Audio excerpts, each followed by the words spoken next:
शिवाय। हर हर महादेव। इस उम्मीद से मत फिसलो कि तुम्हें कोई उठा लेगा। सोचकर मत डूबो दरिया में कि तुम्हें कोई बचा लेगा। ये दुनिया तो एक जगह है तमाशबीनों की। अगर देखा तुम्हें मुसीबत में तो यहाँ हर कोई मजा लेगा। महादेव कहते हैं कि जीवन एक संघर्ष है और ये टालने योग्य नहीं है। जब विपरीत परिस्थिति आती है तो आपको बचना नहीं है, बल्कि आपको उसका सामना करना होगा। जब तक आप अपनी समस्याओं और कठिनाइयों की वजह दूसरों को मानते हैं, तब तक आप अपनी समस्याओं और कठिनाइयों को मिटा नहीं सकते। जिंदगी में हम कितने सही हैं और कितने गलत हैं, यह केवल दो लोग जानते हैं, एक परमात्मा और दूसरी हमारी अंतरात्मा। भरोसे में इतने भी अंधे ना बनो कि पास वाले के असली रंग ही ना दिखाई दे आपको। जो सही बातों का भी गलत मतलब निकाले, उसे सफाई देने में वक्त बर्बाद मत करो। एक दिन शिकायत आपको वक्त से नहीं बल्कि खुद से होगी। एक बार माफ करके अच्छे बन जाओ, परंतु दोबारा उस इंसान पर भरोसा मत करना। बीता हुआ कल बदला नहीं जा सकता, लेकिन आने वाला कल हमेशा आपके हाथ में होता है। खुद पर भरोसा करने का हुनर सीख लो। सहारे कितने भी भरोसेमंद हों, एक दिन साथ छोड़ ही जाते हैं। सच्चाई यही है, भरोसा खुद पर रखो तो ताकत बन जाती है और दूसरों पर रखो तो कमजोरी। जीवन में कठिनाई आए तो उदास मत होना, क्योंकि कठिन रोल तो अच्छे एक्टर को ही दिए जाते हैं। कुछ लोग ठोकर खाकर बिखर जाते हैं और कुछ लोग ठोकर खाकर इतिहास बनाते हैं। महादेव कहते हैं, जिंदगी में तपिश कितनी भी हो, कभी हताश मत होना, क्योंकि धूप कितनी भी तेज हो, समंदर कभी सूखा नहीं करते। और इंसान सफल तब होता है जब वो दुनिया को नहीं बल्कि खुद को बदलना शुरू कर देता है। मोह समाप्त होते ही खोने का भय समाप्त हो जाता है। चाहे वह धन हो, प्रेम हो, संबंध हो या जीवन। कोई भरोसा तोड़े तो उसका भी धन्यवाद करो, क्योंकि वो हमें सिखाते हैं कि भरोसा हमेशा सोच समझ कर करना चाहिए। एक बार अर्जुन ने श्री कृष्ण से कहा, इस दीवार पर कुछ ऐसा लिखो कि मैं उसे खुशी में पढूं तो दुख हो और दुख में पढूं तो खुशी हो। प्रभु ने लिखा, ये वक्त गुजर जाएगा। इस बात के मर्म को एक कहानी के माध्यम से समझिए।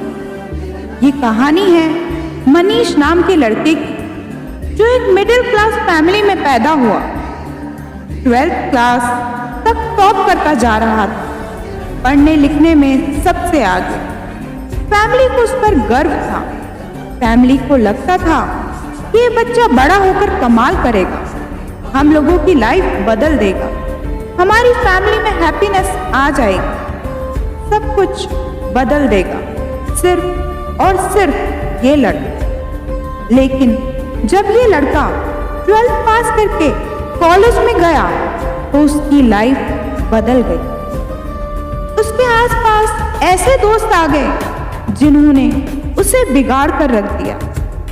देर रात तक पार्टी चलने लगी। घर वालों से झूठ बोलकर पैसे मांगने लगा। घर वालों को समझ में आ रहा था। उन्होंने उसे समझाने की कोशिश की, लेकिन मनीष ने उन्हें ही डांट दिया। कहा कि आपके ज्ञान से बात नहीं बनेगी। आप शांत रहिए, मैं अपनी जिंदगी जी लूंगा। घर वाले चुप हो गए। 1 साल बाद जब रिजल्ट आया तो मनीष एक सब्जेक्ट में फेल हो गया। वहीं ये बात उसके ईगो को हर्ट कर गई कि जो लड़का 12th तक टॉप कर रहा था वो कॉलेज में फेल कैसे हो गया। ये जो फेल होने वाली बात थी और जो दोस्तों के बहकावे में पैसे को पानी की तरह उसने बहाया था, उसके मन में, दिमाग में इतना घर कर गई कि वो घर में बंद हो गया, एक कमरे में ही रहने लग गया। घर वालों से बात करना बंद कर दिया, दोस्तों के फोन उठाना बंद कर दिया, बाहर आना जाना भी बंद कर दिया।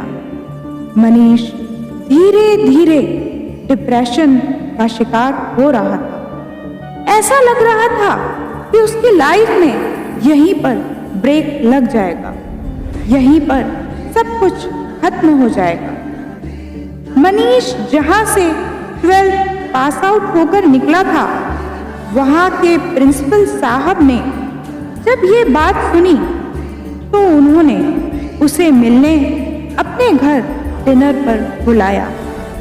मनीष इनविटेशन रिजेक्ट नहीं कर पाया, उसको मानना ही पड़ा क्योंकि प्रिंसिपल ने बुलाया था। तो मनीष शाम को उनके यहाँ पहुंचा तो इसने देखा कि प्रिंसिपल साहब गार्डन में बैठे हुए थे और ठंड के दिन होने के कारण अंगीठी पर हाथ कांप रहे।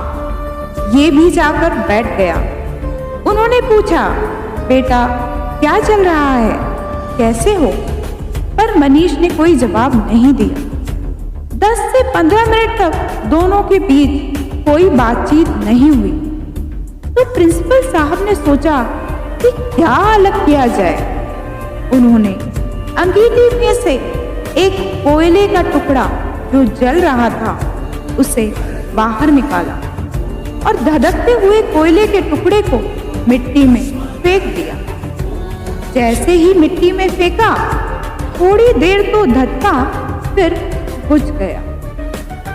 तब मनीष बोला, सर ये आपने क्या किया?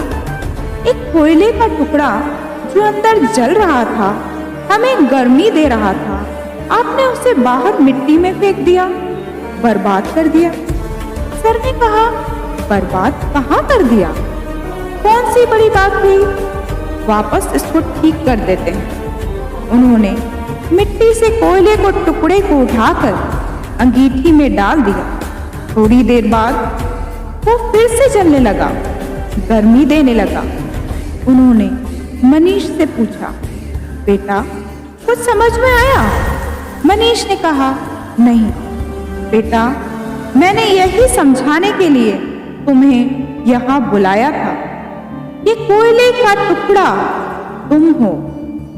तुम जब अंगीठी से बाहर आए, गलत संगति में गए, मिट्टी में गए तो बुझ गए, लेकिन वापस आकर के जल सकते हो। शर्त यह है कि अंगीठी में वापस आना होगा, अपनी लाइफस्टाइल बदलनी होगी, अपने दोस्त बदलने होंगे। बस इतनी सी बात समझाना चाहता था तुम्हें। मनीष को सारी बात समझ आ गई।